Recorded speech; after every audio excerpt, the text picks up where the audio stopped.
Hello, हा vlog आहे 2 दिवसाचा, नवमी आणि दसऱ्याचा. तर नवमीला आमचं नवरात्र उठतं, सो त्यामुळे देवाची पूजा झाली, छानसं असं नैवेद्य दाखवलं आणि संध्याकाळी आम्ही गेलो होतो डीमार्टला सामान भरण्यासाठी. सो डीमार्टला जाऊन नेहमीचं सामान हे लवकरच भरलं जातं, पण जास्त वेळ हा कपड्यांचं सेक्शन आणि क्रॉकरीचं सेक्शन ह्याच्यामध्येच जातो. डीमार्टला गेले आणि क्रॉकरी सेक्शनला अजिबात गेले नाही, असं माझं कधीच होत नाही. इथली प्रत्येक गोष्टच मला आवडते आणि प्रत्येक गोष्टच घ्यायची असते, पण हे तर कधीच पॉसिबल होत नाही. सो यावेळी मी हे कप घेतले, कारण का हे कप मला खरंच खूप आवडलेले होते. आणि मेन टास्क असतो डीमार्टमधून आल्यावर की सामान जागच्या जागी लावणं आणि पटकन लावणं, नाहीतर नंतर खूप कंटाळा येतो.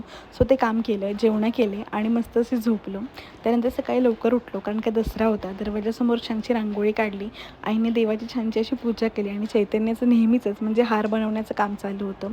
त्यानंतर आम्ही खाली गेलो, गाड्यांची पूजा केली आणि आज दसरा असल्यामुळे आमचं घरी मेन्यू होता पुरी, व्हेज कोरमा आणि श्रीखंड. तुम्ही काय केलं दसऱ्याला हे नक्की कमेंटमध्ये सांगा. त्यानंतर जेवणं झाली. दुपारी मस्त असा कांतारा मूव्ही पाहिला, कारण का त्याचा जो नवीन पार्ट आला तो बघायला जायचं होतं म्हणून. आणि संध्याकाळी आम्ही गेलो होतो देवाचं दर्शन घ्यायला आणि चक्कर मारायला. त्यानंतर घरी आलो, आमचे शस्त्रास्त्र म्हणजे लॅपटॉप याची पूजा केली आणि असं संपला आमचा दिवस.